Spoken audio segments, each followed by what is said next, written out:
The next story was inspired by this infamous mugshot. Now, I know what you're thinking. This isn't a Family Guy character, so why is he in the video?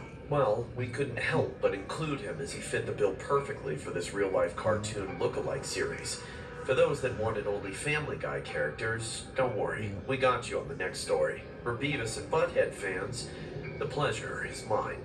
This story happened around the early 2000s when I was in my mid-20s. I worked as a full-time art model and posed for various photographers, painters, and even sculptors. It was a fairly straightforward gig, but the only downside was that I had to sit for at least 3 hours straight, depending on the circumstances.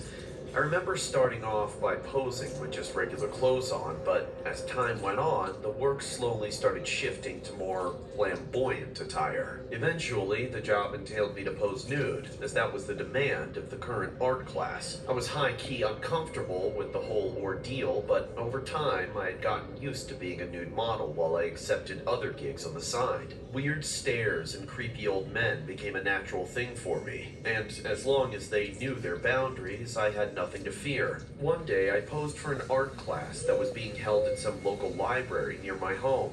I remember feeling nervous as hell as the room was filled with at least 30 to 40 artisans scouring at me with their eyeballs. However, despite being in the spotlight, I couldn't shake off the nasty feeling this odd-looking individual gave me. Amidst the crowd, my peripheral gaze focused on a man with slanted eyes and rat-like teeth, and at the sight of his overgrown head, it was like he was suffering from some kind of physical disorder. I tried to focus on my pose, diverting my attention to the other artists dedicated to their crafts, but the strange man sat and stared with his brush in one hand and a blank canvas before him. He sat ludicrously, not even attempting to paint a damn thing, and before I knew it, he began to giggle and drool simultaneously.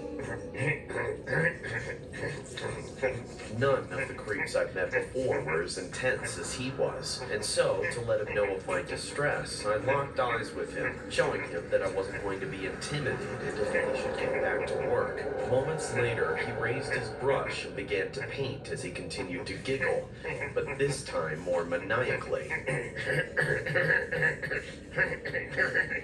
The other artists started mean-mugging him while trying to concentrate on their canvas, but this creep wouldn't stop giggling under his breath. I began to feel paranoid that something from my body looked weird, but quickly brushed it under the rug as he was the only one that found me amusing. What's his problem? I asked myself. I wanted so hard to just get up and leave, but too many artists were engaged in their work, and I couldn't ruin it just because I was uncomfortable with a single creep. I attempted to give it a rest, since there was no way he was getting close to me. However, the bizarre man chuckled incessantly, the intensity of his strokes gaining weight. Again, I glowered at him, hoping this time he would simply leave. Now the other artists were getting distracted.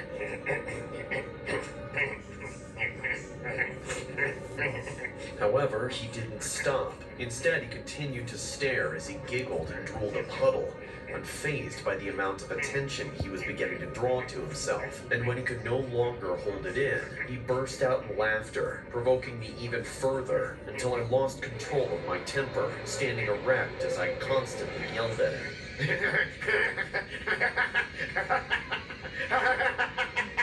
the hell is wrong with you, cranium head? Everyone ceased to paint, their eyes fixated on the maniac who suddenly grabbed my clothes and ran out of the studio. Consequently, he left his brush and canvas behind.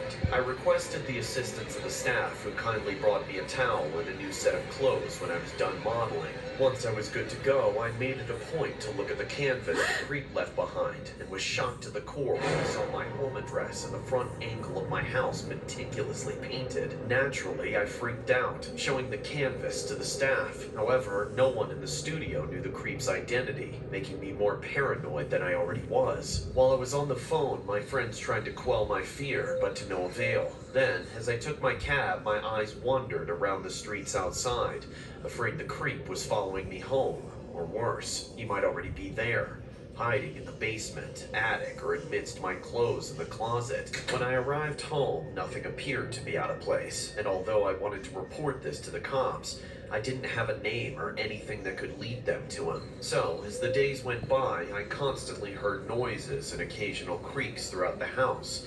prompting me to pause while preparing dinner and preventing me from hitting the hay. I assumed that I was paranoid, and that making direct eye contact with him left me with nightmares whenever I had the chance to sleep. But still, there were no signs of him anyway, leaving me with a bit of relief. Then, one night, while sitting on a chair in my bedroom to watch a movie, the comfy pillows begged me to shut my eyes for a good night's rest. However, moments later, I felt something wet on the floor as I walked toward the bed.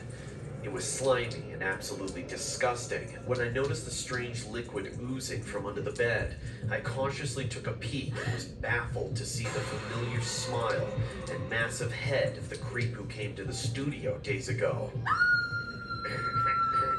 His eyes were a blackish hue and he drooled relentlessly. Then, without hesitation, he grabbed my feet, attempting to pull me under the bed. I lost my balance and fell to the floor. Then, we both struggled in a tug of war. You're not going anywhere, lady, the creep said. Leave me alone! I'm calling the cops! I replied, unwilling to give up. Then, I managed to break loose, kicking his large forehead. And as I got to my feet, I raced to the stairs until I exited the house with the maniac behind me. Where are you going, Mona Lisa? Daddy wants to paint you. He yelled, then laughed ominously. I didn't respond. Instead, I kept running, and when I looked over my back, I noticed that he was wearing the clothes he had stolen from me the other time. Moments later, I approached a house nearby and banged on the door, screaming for help, startling the creep who hid behind the bushes. I need help! Hurry, please! The Good Samaritans helped me out, and when I told them where the creep was hiding, he was eventually caught and reported to the police. Although I survived this ordeal, the incident unfortunately made me quit modeling.